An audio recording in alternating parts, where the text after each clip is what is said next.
bringing hope the world over. Hope Channel.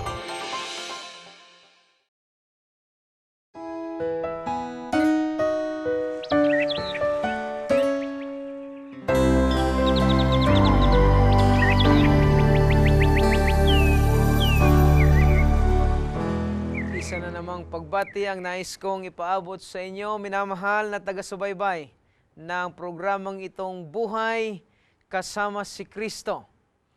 Ako po ang inyong lingkod, Pastor Luis Mon, na nagsasabing ang kapayapaan ay sumainyo, patnubay at pagpapala ng langit ang inyong makamtan sa patuloy niyong panonood at pakikinig sa ating programang ito. Minamahal kong mga kaibigan, nais kong bigyan natin ng pansin sa mga oras na ito ang isa na namang pagtalakay sa isang episode na mayroong pamagat, bakit nagkakasakit ang tao? Ito ang ating tatalakayin sa oras na ito at nais ko na ang Panginoon ay ating makasama. Kaya ako po ay nakikiusap na muli niyo akong samahan sa isang panalangin bago tayo magpatuloy sa ating pag-aaral. Tayo po'y manalangin. O dakila naming Panginoon, ang aming mga puso ay naliligayahan na muli kaming nagkaroon ng pagkakataon upang pag-aralan ang manual na walang iba kundi ang inyong banal na salita.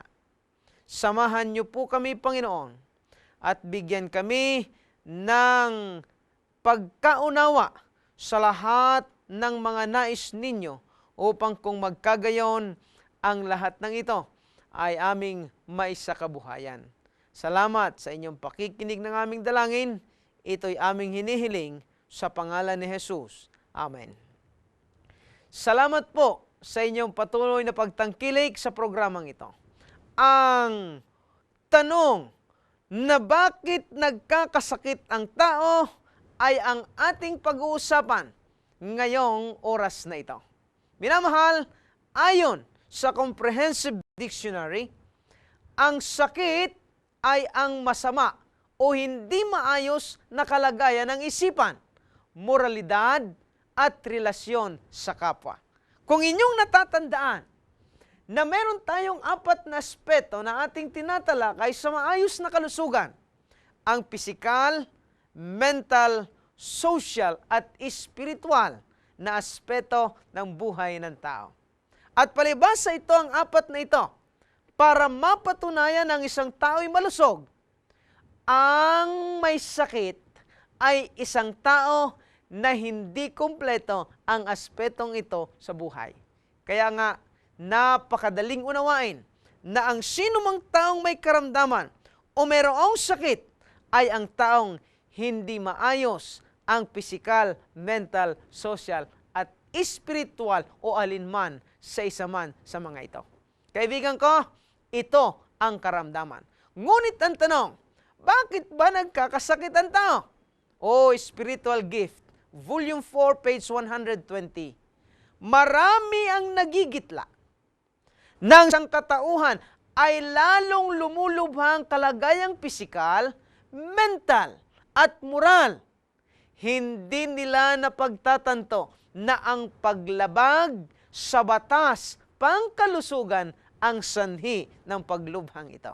Minamahal, ito ang dapat nating maunawaan sa ating pagkatao. Nanupat, ang sabi sa Testimonies, Volume 3, ang kalagayang ito ng mga bagay ay hindi gawa ng may kapal, kundi ito'y gawa ng tao.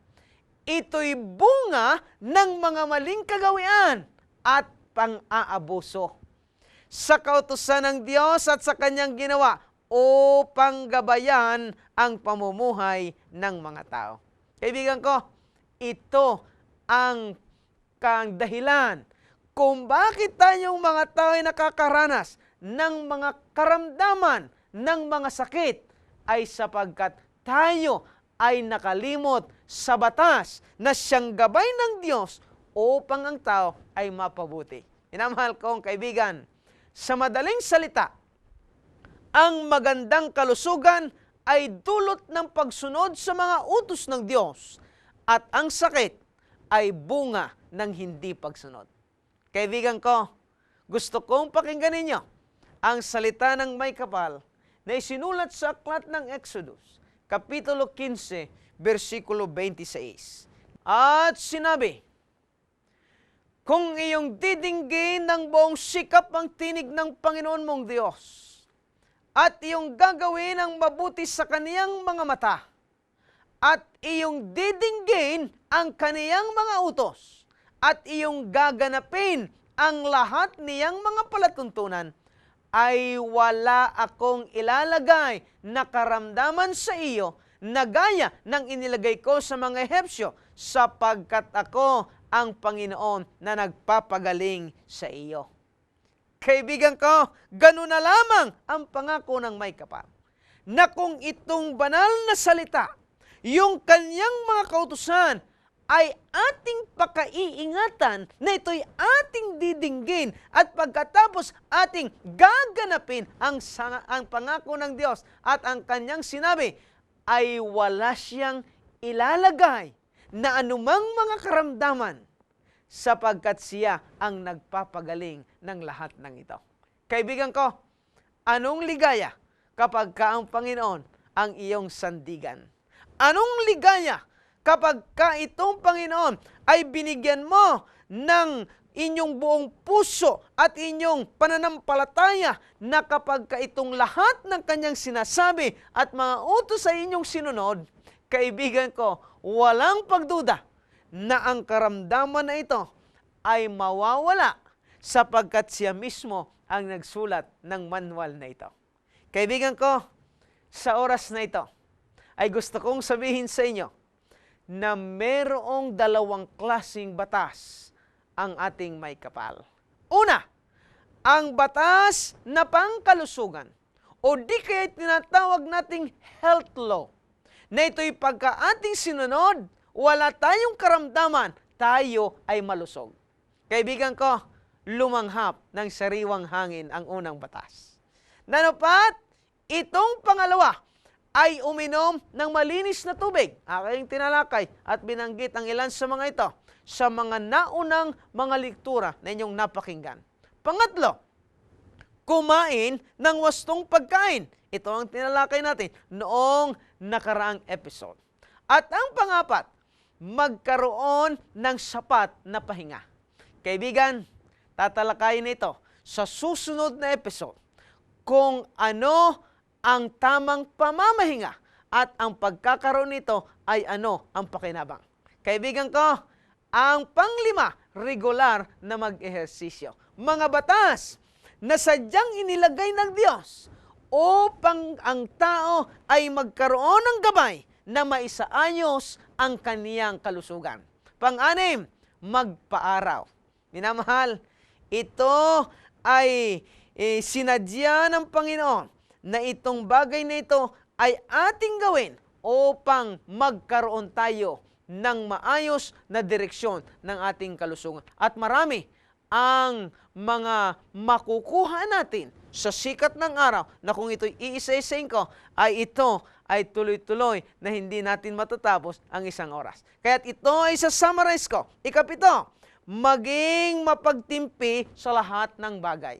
Minamahal, temperance ay napakahalaga. Pangwalo, magkaroon ng kapayapaan ng isipan. Sa mga susunod na episode, inyong makikita kung papaano tayo magkakaroon ng maayos na kaisipan at magkakaroon ng kapayapaan nito.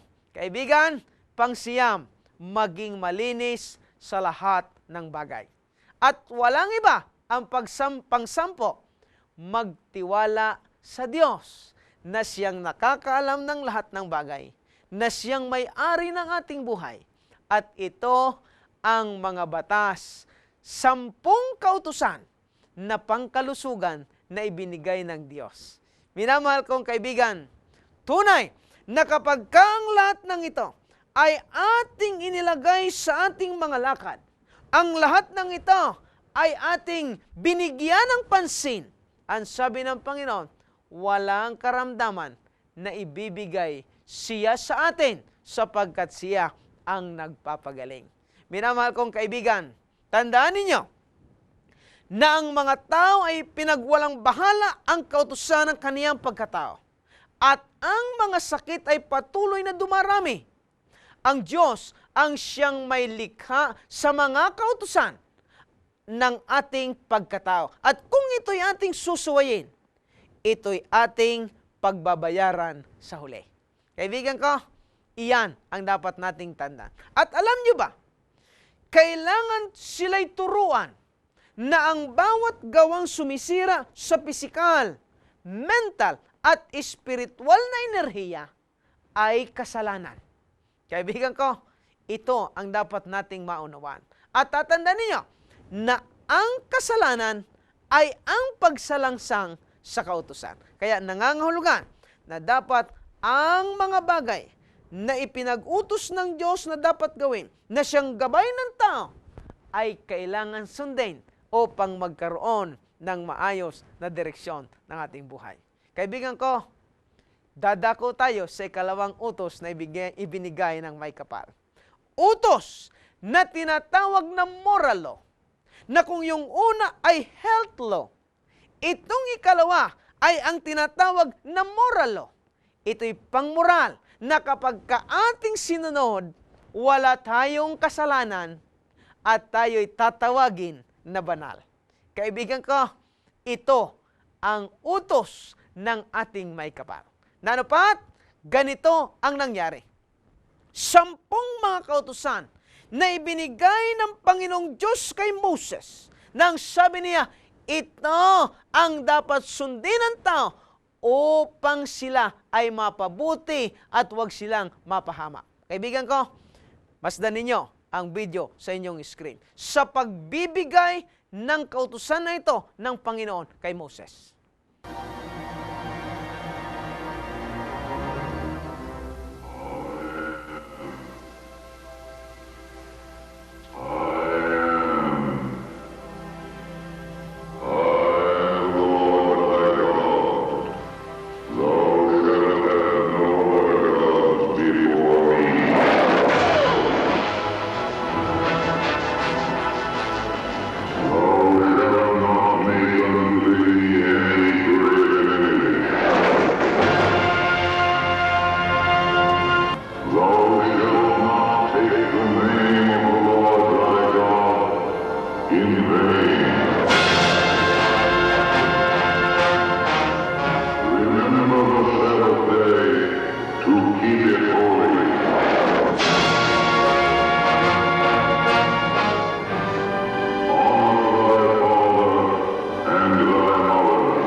Anything that is thy neighbor.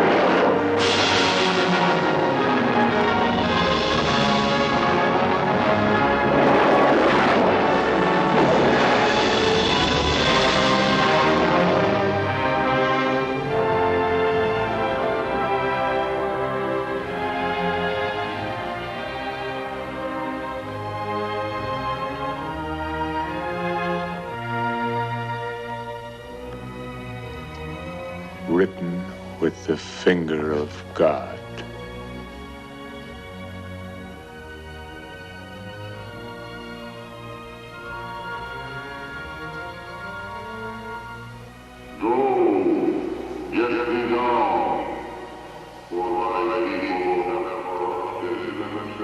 Opo, nakita nyo kung papaano ibinigay ng Diyos kay Moses ang 10 mga utos. dalawang tapyas ng bato.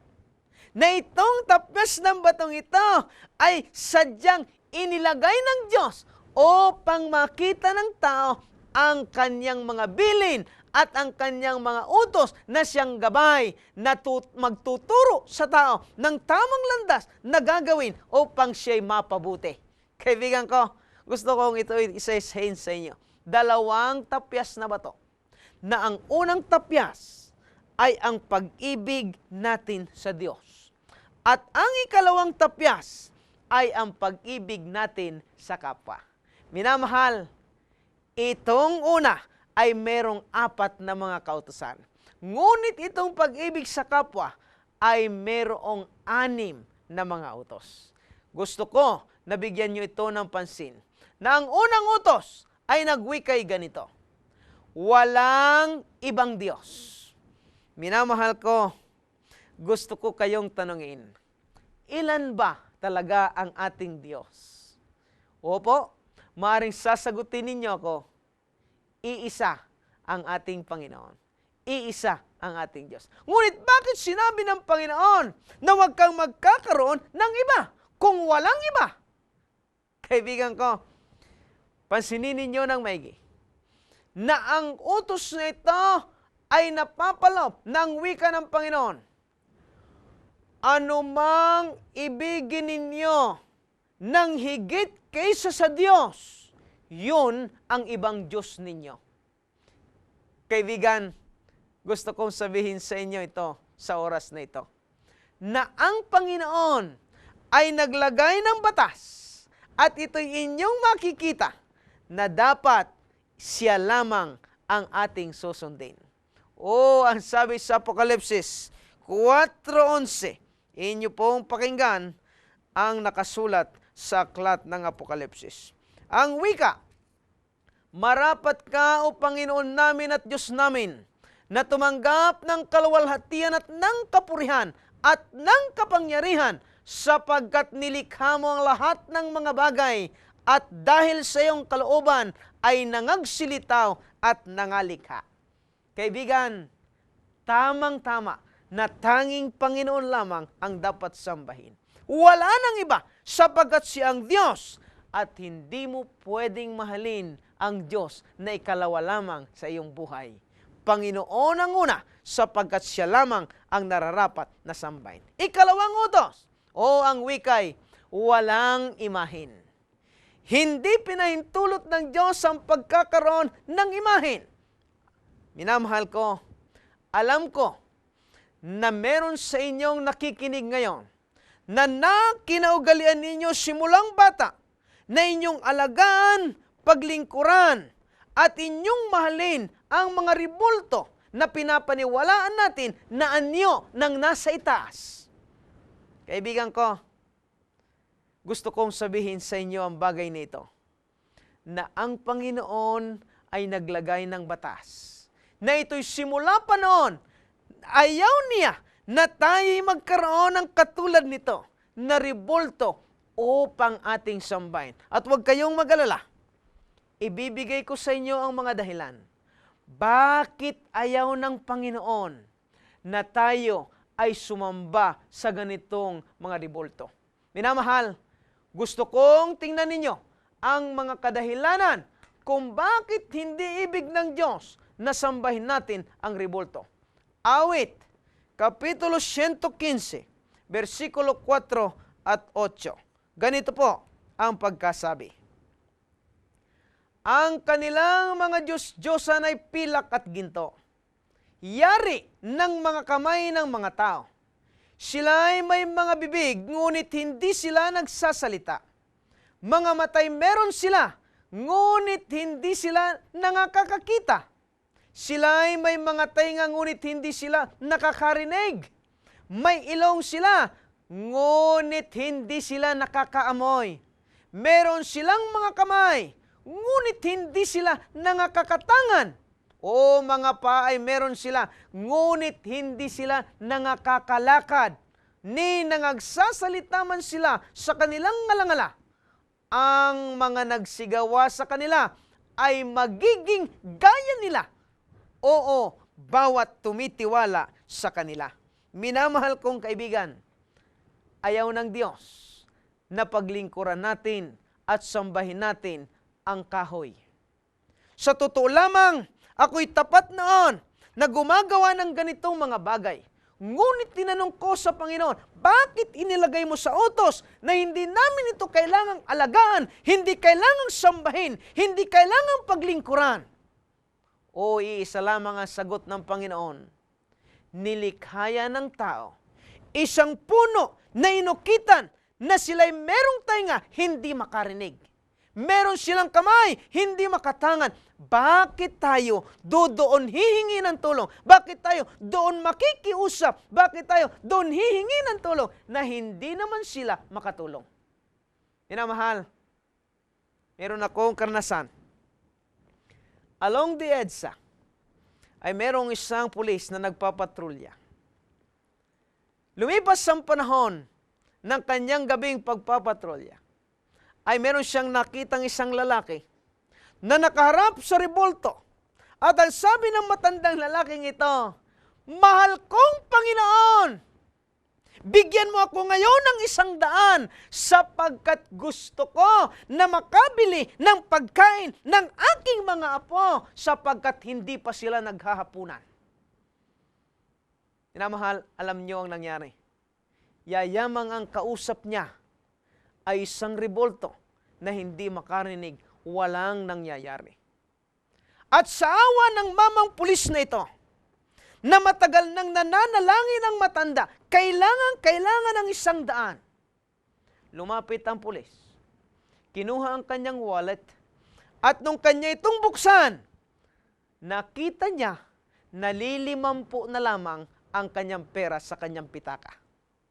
Kaya't ito'y kanyang inabot doon sa matanda. At nung kanyang maiabot, tiningnan ng matanda ang pera, 50. Bumalik siya doon sa rebolto at ang sabi ng matanda, Panginoon, kung magbibigay ka sa akin sa susunod, wag na wag mong padadaanin sa pulis sapagkat binawasan niya ng 50. Minamahal kong kaibigan, ang sabi ng mamang pulis, napagkamalan pa akong nangungutong, na ako na nga ang tumulong. Kaibigan ko, gusto kong sabihin sa inyo, hindi yan nakakarinig. Hindi yan nakakatulong. Isang inukit ng tao na manlililok upang maging isang maayos na uri ng tao o hugis ng tao. Ngunit, kailanman, hindi kanya naririnig. Minamahal, ito ang dahilan kung bakit nais ng Diyos na alisin mo ito. Ayaw ng Diyos na makiusap ka sa isang punong kahoy.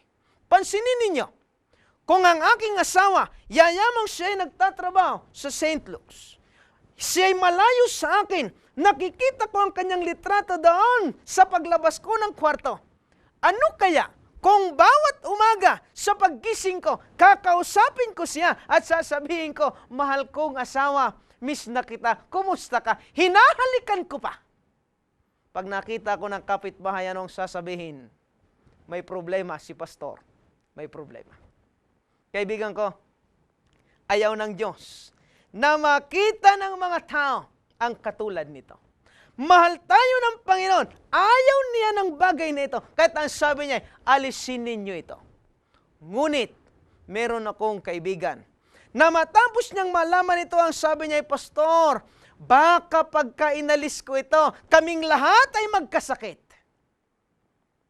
Ang sabi ko sa kanya, kaibigan, huwag mo siyang katakutan. Bakit? Jeremias, Kapitulo 10, versikulo 3 at 5, inyong pakinggan ang sinasabi. Sapagkat ang mga kaugalian ng mga bayan ay walang kabuluhan, sapagkat may pumutol ng punong kahoy sa gubat na siyang gawa ng mga kamay ng mga manggagawa sa pamamagitan ng palakol. Kanilang ginagayakan ng pilak at ng ginto.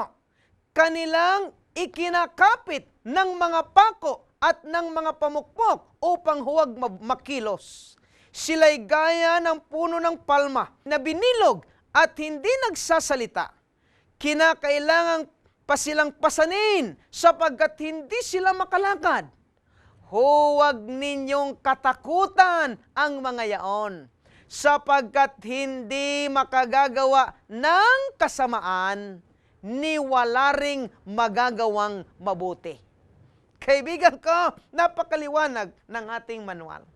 Nang sabi ng Panginoon, huwag ninyong katakutan niyang mga yan, sapagkat hindi yan makakagawa ng anumang kasamaan at wala ring magagawang mabuti.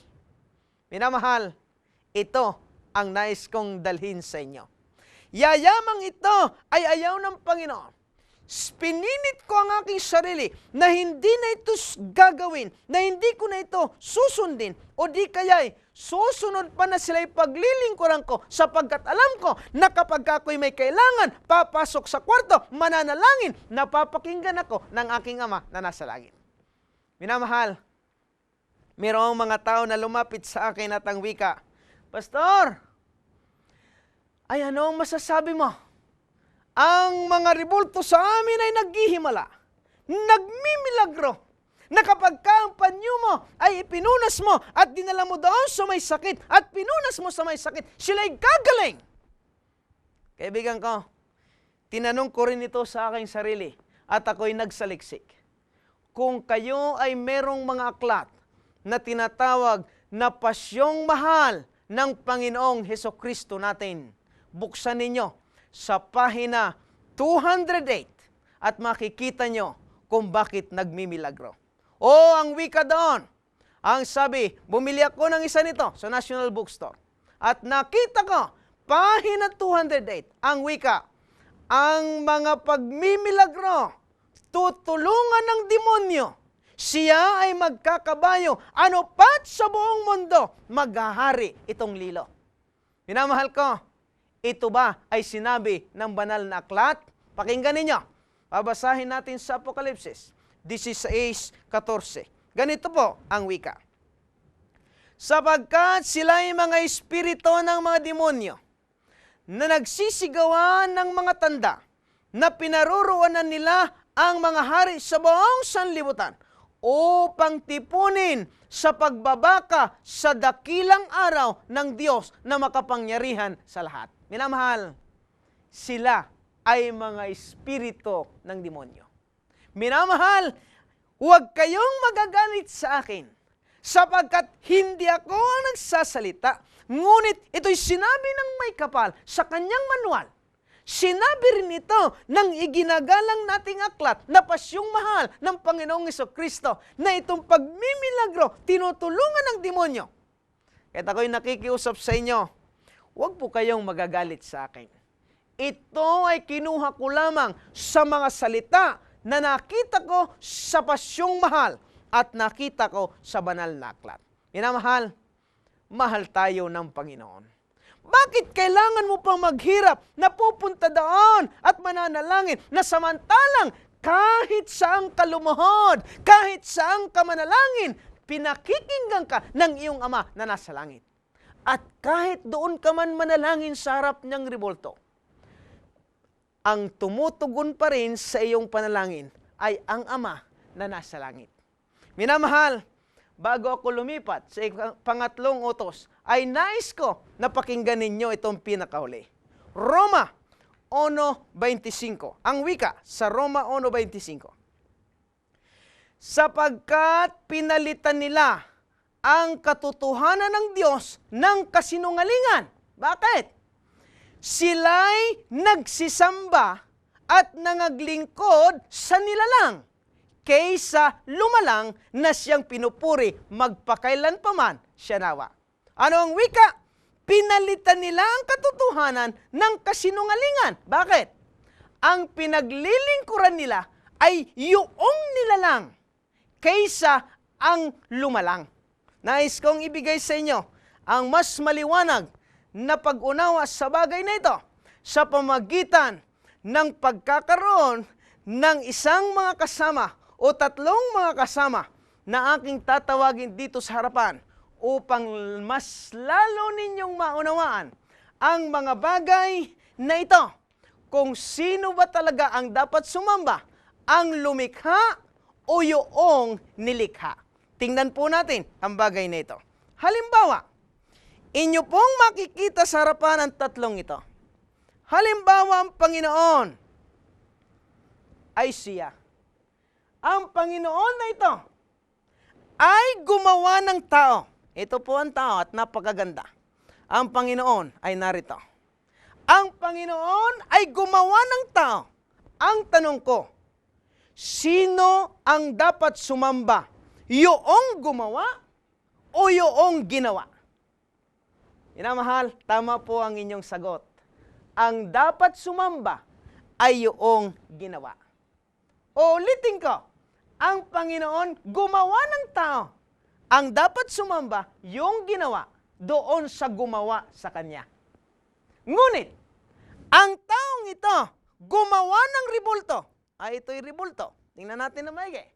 Ang tao, gumawa ng ribulto. Sino nga ang dapat sumamba? Yung ginawa o yung gumawa? Kaibigan ko, huwag kayong malilito. Ang tao, gumawa ng ribulto.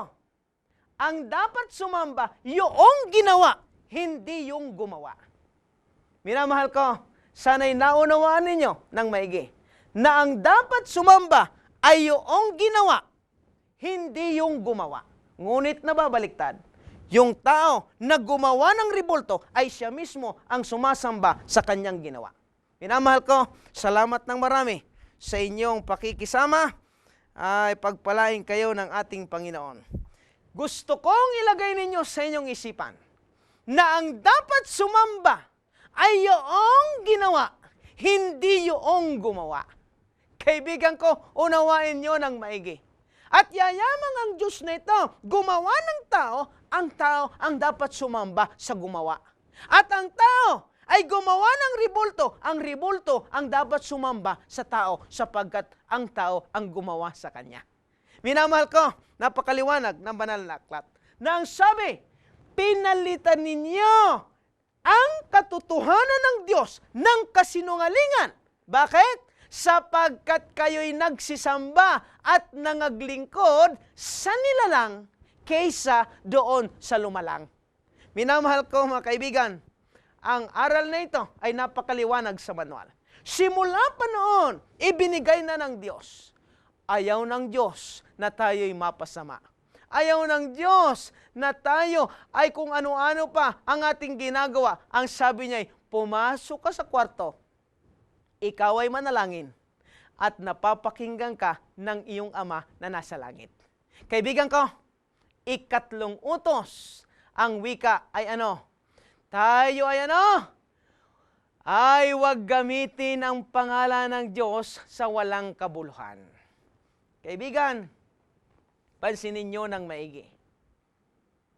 Pagka ikaw ay nag-aangkin na ikaw ay Kristiyano, dapat nauunawaan mo na ang ibig sabihin ng Kristiyano ay tagasunod ni Kristo. Pero, kung ikaw ay nag-aangkin na ikaw ay Kristiyano at hindi ka naman sumusunod kay Kristo, ginagamit mo lamang ang pangalan ng Panginoong Kristo sa walang kabuluhan. Kahit kung ikaw ay nagsasabi na ikaw ay Kristo, na ikaw ay Kristiyano, kung ikaw ay nagsasabi na ikaw ay tagasunod ni Kristo, dapat lamang napatunayan mo na ikaw ay tagasunod ni Kristo sapagkat kung ikaw ay nag-aangkin na Kristiyano at hindi ka sumusunod kay Kristo, ginagawa mo na walang kabuluhan ang pagbanggit ng Kristo sa iyong pagiging Kristiyano. Kaibigan ko, ang tunay na Kristiyano ay sumusunod kay Kristo. Ito ang batas ng Diyos na pangmural, na yan ang ikatlo. Pero, ang sabi niya sa pang-apat, ipangilin mo ang ikapitong araw at ito'y gawing banal. Minamahal, gusto kong sabihin sa inyo na ang tamang pangilin ay ang ikapitong araw. Ngunit, dapat niyong alamin, ano ba talagang araw ang ikapito? Kaya sa susunod na episode, huwag kayong mawawala. Tatalakayin natin ang ikaapat na utos na sinabi ng Panginoon na inyong ipangilin ang ikapito. ano ang ikapitong araw at ano ang meron sa ikapitong ito na tinatawag nating pangiling. Huwag kayong mawawala. Kinakailangan na ito'y huwag niyong palalagpasin. Abangan ninyo ang susunod na episode na magtatalakay sa ikapitong araw na araw ng pagsamba na sinabi ng Diyos sa kanyang utos. O ang panglima, ang sabi, igalang mo ang iyong mga magulang. Natural lamang na inyong igalang. O ang sabi, doon sa sunod, huwag kang pumatay, huwag kang papatay. O ang sabi sa kanod, huwag kang magsinungaling. Kaibigan ko, ito ang mga utos ng Diyos na napakamadaling unawain. Inamahal, maraming karanasan. Mayroong isang mag-asawa na kailangan hindi magsisinungaling. Naroon sila sa isang bundok. Ang babae ay sumisigaw at ang sabi ng babae, Daddy, I love you. Ang sabi ng bundok, I love you, I love you, I love you, I love you. Mayroong echo. Inulit ng babae, ang sabi niya, Daddy, I love you, I love you, I love you, I love you. Sabi ng babae, Daddy, ikaw naman ang sumigaw. Ang sabi ng lalaki, ano ang aking isisigaw? Ay di sabihin mo rin, Mami, I love you. Kaya itong lalaki ay sumigaw, Mami, I love you! Ang sabi ng bundok, sinungaling, sinungaling, sinungaling. Kaibigan ko, gusto kong sabihin sa inyo na ang pagsisinungaling ay hindi kalooban ng Panginoon. Sapagkat ang gusto niya, nagsasabi ng totoo. Kaibigan ko, pagkatapos noon, ang ikawalo, huwag kang magnanakaw. Minamahal, gusto kong sabihin sa inyo na alinmang bagay na hindi sa iyo at ito'y iyong kinuha, ikaw ay nagnanakaw. Minamahal, gusto kong pansinin ito. Kanina'y natalakay kong pagsisinungaling yun ay ikasiyam na utos. Ngayon ay ang pagnanakaw ikawalong utos. Maya-maya ang ikapito, huwag kang mangangalunya. O kaibigan ko, naalala ko nung kami kabataan, na kami naglalakad sa isang lupa na hindi naman amin. Nakita ko ang isang puno ng saging. 5 kaming magkakaibigan. Napakalaki ng buwig ng saging. Ang sabi ko sa aking mga kasama, palagay ko, ito'y tigas na. At kailangan nating tibain na. Oo, aming tiniba. Inilagay namin doon sa damuhan at doon sa sulok ng damuhan. At ang sabi namin, paglipas ng 1 linggo, tayong lahat ay babalik dito. Sapagkat ang saging na ito'y hinog na. Kaibigan ko, pagkalipas ng 1 linggo, tawag sa mga kaibigan at ang sabi, hinog na yata ang saging. Dali-dali kaming pumunta lahat. Hinanap namin ang saging, ngunit tila parang nawawala. Oy, doon sa aming pinagtaguan, nakita namin na wala na nga ang saging. Ngunit merong sulat na nakalagay. At ang sulat na yon ay nagwikang, kung gusto ninyo ng saging, magtanim kayo. Kaibigan ko, tunay na ang hindi iyo ay hindi mo dapat kunin. Kung kinakailangan ng mga bagay na ito ay dapat sundin nga sapagkat ito ang utos ng Diyos na alingmang taong magnanakaw ay pwedeng mapahamak. Kaibigan ko, ito ang utos ng Panginoon. Huwag kang mangangalunya. Iisa lamang ang iyong asawa at mananatiling isa habang ikaw ay nabubuhay. Minamahal, maswerte tayong mga tao na pagka ang asawa'y namatay na, ay pwedeng mag-asawa muli. Minamahal, hindi yan ikinakonsider na pangangalunya. Yayamang ang iyong asawa'y namatay na. Pero gusto kong sabihin sa inyo, at ito sana ang inyong maging inspirasyon. Nung basahin ko ang characteristics ng agila sa encyclopedia, nakita ko na kaya pala hindi dumadami ang agila ay sapagkat pagka sila'y meron ng isang asawa, ay hindi na nakikipag-sex pa sa ibang agila. Oh, minamahal kong kaibigan, anong ganda ng characteristics ng agila. Pero, pagka itong agilang ito ay namatayan ng kanyang asawa, tandaan po ninyo, hindi na sila nag-aasawa pang muli. Minamahal kong kaibigan, gaano katindi, kaya ito'y endangered species, ito'y nawawala na sapagkat hindi sila ganoon. Maswerte tayong mga tao, pwede pang mag-asawa pagka ang asawa ay namatay na. Kaya nga mayroon daw iba't ibang klaseng iyak sa sementeryo pagkapatay ang asawa. Ang ilang umiiyak ay katulad nito, yung pala'y nakaturo na sa susunod. Kaibigan ko.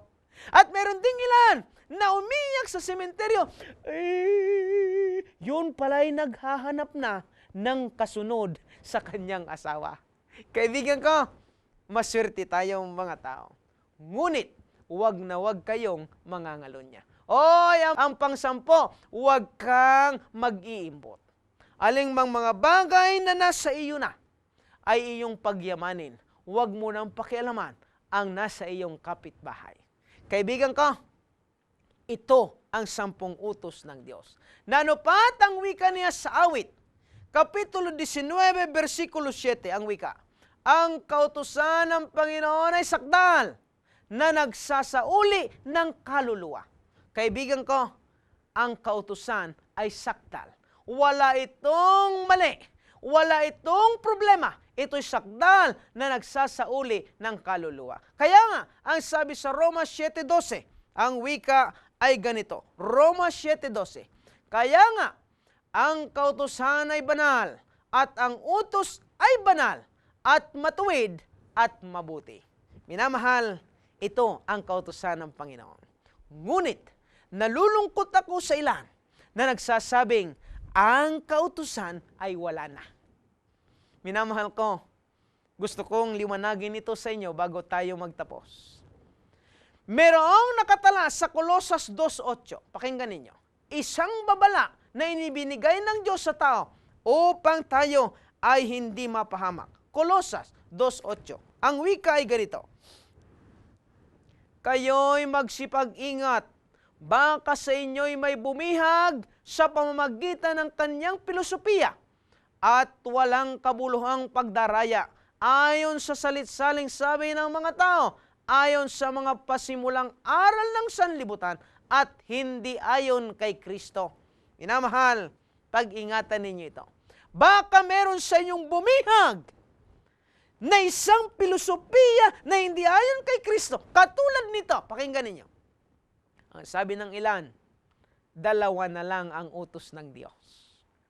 Gusto kong sabihin sa inyo na merong 2 tapyas na bato. Ang 2 tapyas na ito, pag-ibig sa Diyos ang isa, pag-ibig sa kapwa ang isa. At pansinin ninyo ang sabi sa Mateo 22:40. Ito po ang sabi, sa 2 utos na ito'y nauuwi ang buong kautusan. Minamahal ko, yung palang 2 utos, na yun palang ang ibig sabihin, 2 tapyas, nauuwi ang buong kautusan. Na ang ibig sabihin, naroon pa rin ang 10 utos.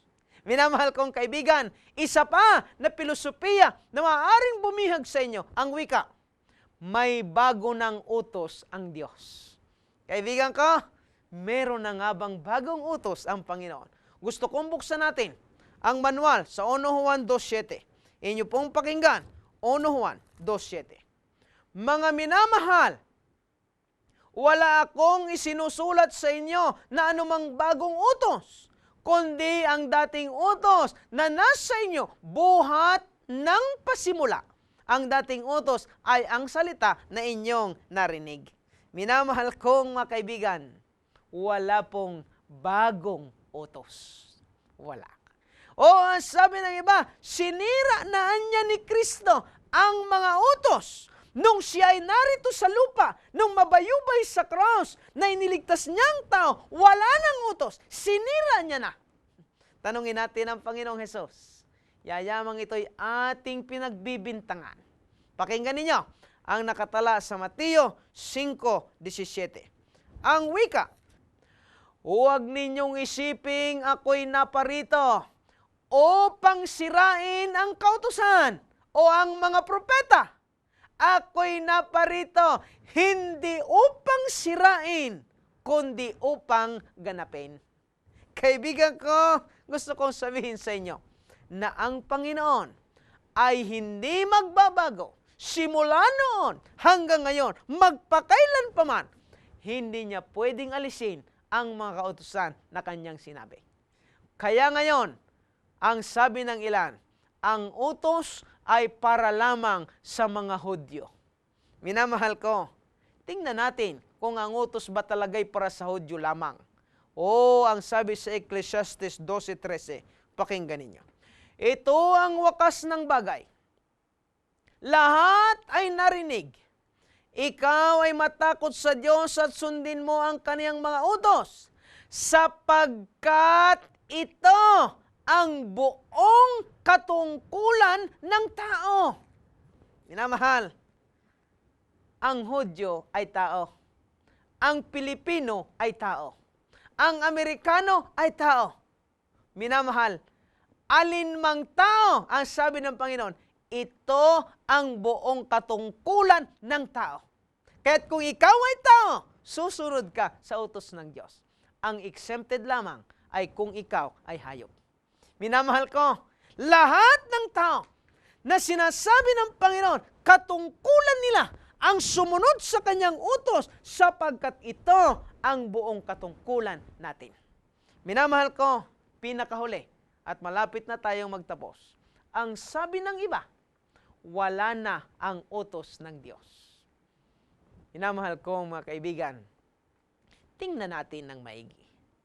Roma 4:15. Pakinggan ninyo. Ang sabi sa Roma 4:15, datapwat kung saan walang kautusan ay wala ring pagsalangsang. Minamahal, ibig sabihin, kung wala na daw utos, ay disinsanay wala nang nagkakasala. Wala nang utos. Ang kasalanan kasi ay pagsuway sa utos. Ay wala namang susuwayin, kaya walang kasalanan. Tatanungin ko kayo, sino sa inyo ang walang kasalanan? Kaibigan ko, lahat tayo ay nangagkasala. Nang ibig sabihin, meron pang utos. At palibhasa ay meron pang utos, merong nagkakasala. At palibhasa may nagkakasala, merong tagapagligtas. At itong tagapagligtas na ito, punong-puno ng biyaya. At palibhasa, merong biyaya, merong magandang balita. At palibhasa, merong magandang balita, merong tagapagbalita. At palibhasa, merong tagapagbalita, merong simbahan. Kaibigan ko, ganito ang pagkakasunod-sunod ng ating buhay. Pero, subukan nating alisin ang kautusan. Pagka inalis mo ang utos, wala nang nagkakasala. Alisin natin ang makasalanan. At palibhasa ay wala nang makasalanan, hindi na kailangan ng tagapagligtas. At palibhasa ay walang tagapagligtas, wala nang biyaya. At palibhasa ay walang biyaya, walang magandang balita. At palibhasa ay walang magandang balita, walang tagapagbalita. At palibhasa ay walang tagapagbalita, walang simbahan. Pero bakit may simbahan? Sapagkat mayroong utos. Kaibigan ko, at palibhasa ay may utos, may nagkakasala na kailangan ng tagapagligtas, na punong-puno ng biyaya, at ang biyayang ito ang siyang magandang balita, at palibhasa ay may magandang balita, may tagapagbalita, at palibhasa ay may tagapagbalita, merong simbahan. Kaibigan ko, gusto kong sabihin sa inyo, ang nakatala sa aklat ng Mateo, Kapitulo 18, versikulo 19. Pakinggan niyo po. Sapagkat katotohanang sinasabi ko sa inyo, hanggang sa mga wala ang langit at lupa, ang isang tuldok o isang kudlit sa anumang paraan ay hindi mawawala sa kautusan hanggang sa maganap ang lahat ng mga bagay. Minamahal, masasabi lamang pala natin na wala ng utos, kung wala ng lupa at kung wala ng langit. Nanupatang sabi nga ng Panginoon, mawala man ang lupa, mawala man ang langit, ang kautusan ay hindi mawawala. Kahit tuldok, kahit kudlit, hindi mawawala sa kautusan. Minamahal, ang kautusan na ito ay nariyan. Ibinigay ito ng Diyos. Ito'y gabay ng Diyos sa lahat ng mga nagsisiibig sa Kanya. At yayamang ang kautusan ay inyo nang nariyan sa inyong puso. Ito'y hindi na kayo nabibigatan sapagkat ito na ang inyong buhay. That is already your character. Minamahal, ito ang ugali na naging ugali katulad ng ugali ni Kristo. Minamahal kong kaibigan, sa mga oras na ito ay gusto kong sabihin sa inyo kung gaano kahalaga ang utos. O ang sabi, kailangan itong tuparin. 1 Timoteo 6:14. Natuparin mo ang utos na walang dungis, walang kapintasan, hanggang sa pagpapakita ng ating Panginoong Hesukristo. Bakit natin kailangang tuparin ito? Bakit natin kailangang sundin ng walang dungis, ng walang kapintasan? Kaibigan ko, tingnan ninyo ang nakatala sa Ecclesiastes 12:14. Ang wika dito sa Ecclesiastes 12:14, sapagkat dadalhin ng Diyos ang bawat gawa sa kahatulan, pati ng bawat kubling bagay, maging ito'y mabuti o maging masama. Minamahal, ito pala ang dahilan na kung bakit sinabi ng Panginoon na tuparin ang utos ng walang dungis. Bakit? Sapagkat dadalhin ng Diyos ang bawat gawa sa kahatulan, pati ng bawat kubling bagay, maging ito'y mabuti o maging masama. Minamahal, gagantihan ng Diyos ang mga tao ayon sa kanilang mga gawa. Na kung sila'y gumawa ng mabuti, mabuti ang kanilang ganti. At kung sila'y gumawa ng masama, masama ang kanilang ganti. Kaibigan ko, sa aking pagtatapos, iiwanan ko sa inyo ang isang talata na nakasulat sa aklat ng Mateo, Kapitulo 19, versikulo 17. Ang wika, at sinabi niya sa kaniya, bakit mo itinatanong sa akin ang tungkol sa mabuti? May isa na siyang mabuti. Datapwat kung ibig mong pumasok sa buhay, ingatan mo ang mga utos.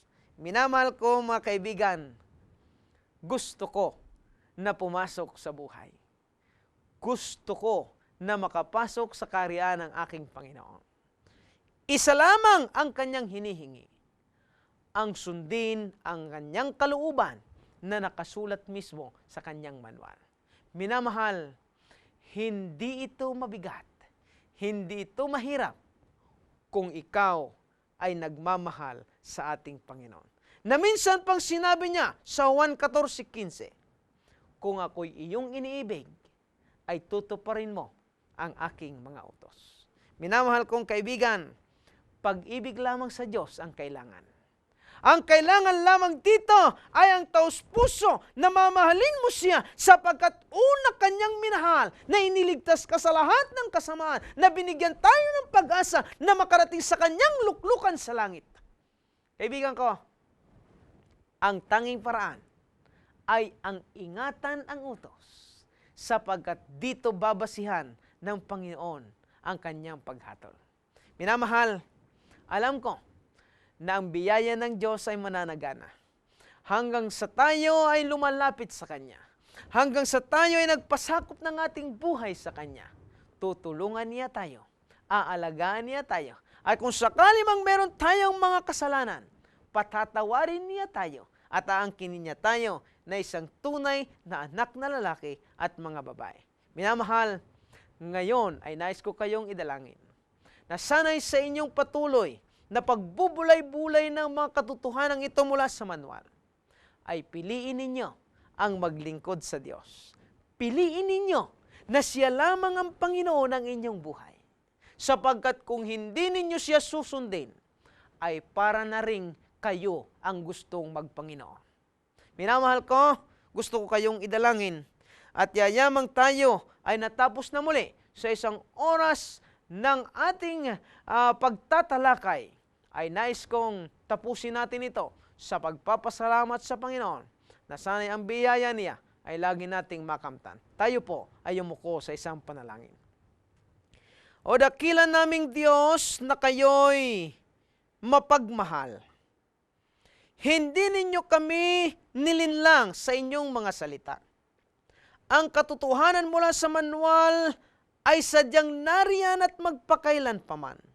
Hindi nababago, sapagat alam namin, O Diyos, na kayo ang Panginoon na hindi nagbabago kailanman. O sa mga oras na ito, Panginoon, nais kong italaga sa inyo ang lahat na taga-subaybay, mga nakapakinig ng iyong banal na salita.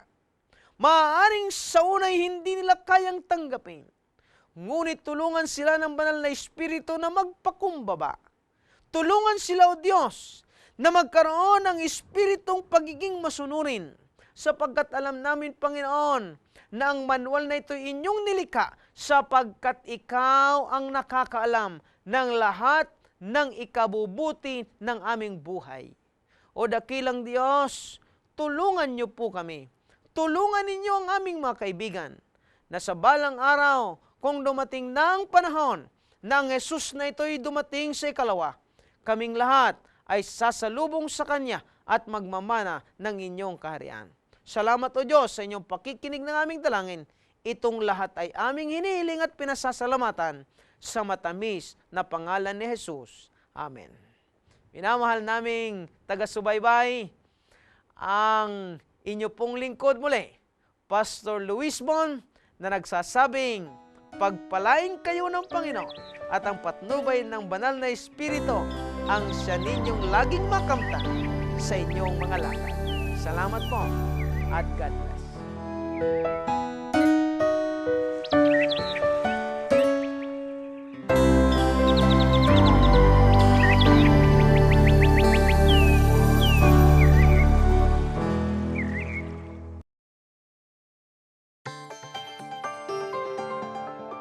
You're watching Hope Channel, around the world. Get the exciting in-depth Bible study you crave. It's as easy as joining the Hope Bible Study class. Week by week, Pastor Derek Morris and the Hope Sabbath School class use Bible guides that are practically at your fingertips. Log on to hopetv.org, click the link for the Hope Bible Study class, download this week's lesson, and join our faith-enriching class. You can also download past and future lessons and study a variety of other topics. Go to hopetv.org and click on the Hope Bible Study class. Hope Channel is sponsored by the World Seventh-day Adventist Church. We believe in being people of the Word, people of prayer, people of deep study of the prophetic writings, people who love Jesus Christ, people who keep all the 10 Commandments, people who are compassionate, who respect others, the community, and world needs, people who live healthfully by avoiding tobacco, alcohol, unclean meats, drugs, and immorality. We believe in joy. We invite you to be a person of hope. Hope Channel, the official television network of the Seventh-day Adventist Worldwide Church. A global network with 9 satellites, 2 uplink centers, and 7 individual channels. The Hope Channel Network ministers full-time in 9 languages, 24/7, to every kindred, nation, and tongue, reaching the world's 7 billion through more than 400 cable TV networks, more than 150 television stations, satellite broadcast, and the internet. In countries closed to Christianity, in crowded cities, to people hostile to the gospel, to your family, neighbors, and friends. To learn more about Hope Channel's exciting ministry or to order a Hope Channel dish, call 1-888-393-4673 or log on to www.hopetv.org. You can also write us at P.O. Box 4000, Silver Spring, Maryland, 20914, USA. You are cordially invited. Every Saturday, Seventh-day Adventists around the world meet together to worship God, and we invite you to join us in Sabbath worship. The first part of our worship service focuses on in-depth group Bible study. We call this the Sabbath School. The Divine Worship service features the Bible preaching service led by the pastor or a local elder. The entire service features prayer, enthusiastic singing, music, and fellowship. We extend a warm invitation for you to join us. Circling the globe with hope. Hope Channel.